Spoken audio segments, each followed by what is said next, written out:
this is Deborah. Thanks for joining me. Today we're going to talk about a very difficult subject. It's very gloomy and rainy today, but I'm going to make the best of it, okay? I know what you guys are thinking, a lot of you guys, and that is when your lover, your spouse, whoever is not wanting intimacy anymore. They may have, got a relationship with you and they were hot to trot, easy in the saddle, whatever you want to call it, and then any number of things could happen, and then they don't want you to touch them. They're not even interested. They don't want to talk about it. They think you're the problem. They turn it around. They project. And I think this is the cruelest thing any human being can do, and that is not to give someone who loves you love. Yeah. And you get so mad. Now, I've lived this for 40 years. Yeah. I've talked about this numerous times. My ex and I were very, very frequent with love. Very, very frequent. But as soon as we got married, it's like, what the hell? I had more sex when I was between 16 and 18 than I did for like 10 years. It's terrible, let me tell you. I would make everything right. I would get the atmosphere ready, and he would make me think, oh yeah, we're going to be together tonight. That's what we would call it. No. For whatever reason, no. I actually told him for I think it was 18 years. 18 years I told him the same story. I said, listen, I'm going to have an affair. And I am not going to feel guilty about it. I told him this. And so he had the ability to change. Now, he didn't have any medical problems. So don't go there with this. Yeah, he didn't have any problems that kept him. But I did write in my diary, I think about 6-year marriage, that I was suspicious of something. And many decades later, I was right. Women have this intuition, believe me. I couldn't put my finger on it, but whatever. I got tired of begging, so I had an affair after 18 years of marriage. And boy, was it a whirlwind. I often say, best 2 weeks of my life. Oh yeah, for lots of reasons, which I won't go into. But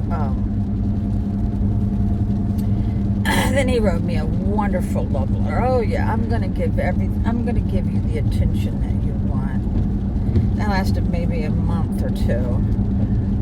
Liar. Oh, God dang. So, of course, it went on again and again. And towards the end, when my girlfriend got divorced, I had this feeling I was going to be right behind her, and I was right there. I got tired of no physical intimacy. Not even a hug, not even a peck on the neck. You want to turn a girl on, kiss her on the neck from behind. Yeah. But I would get so mad, I wanted to scratch his eyes out. How dare you do this to me? I cried every night, no lie. I cried every night in the bed.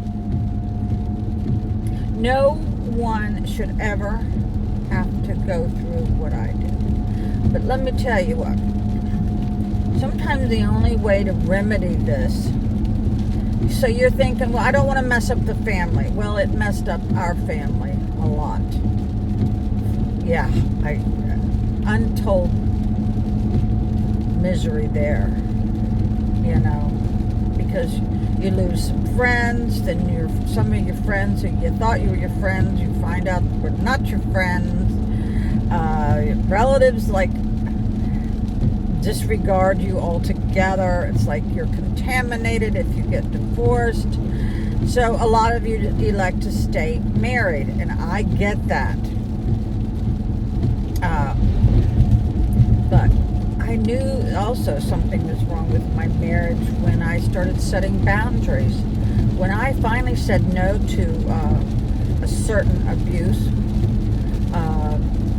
I said no.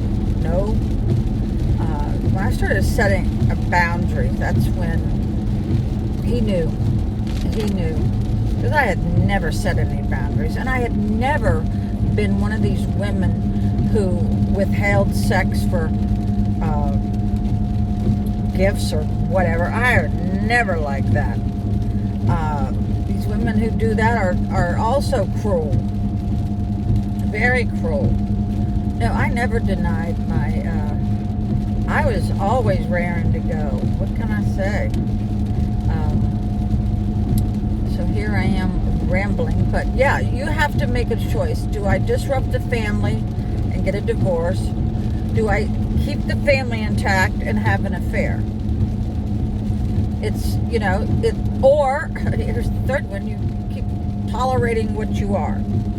Tolerate what you are what you tolerate.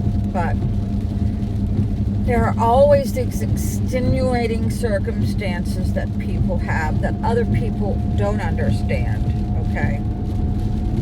So it's one of those. Do you suffer? Do you try to just pleasure yourself, or do you divorce, or do you have an affair? So you may have to pick 2 out of the 3. Yeah, you may have to pick 2 out of the 3. But yeah, I was definitely betrayed. But I laugh about it now, but it wasn't funny then. I always thought something was wrong with me. I thought maybe I was ugly. I don't know. I mean, you've become very insecure about yourself. When somebody rejects you, it's like you want to scratch the surface, get to the point. What is wrong? My ex always said, "Oh, it's just you." Well, what does that mean? God, what does that mean? It's you. So, yeah, I always thought, oh, something was very, very wrong with me. Yeah, I had a lot of how do you say that? Inferiority? I don't know how to pronounce it. Inferiority. I forgot how to pronounce that word. Okay, complex, whatever. You know what I'm trying to say.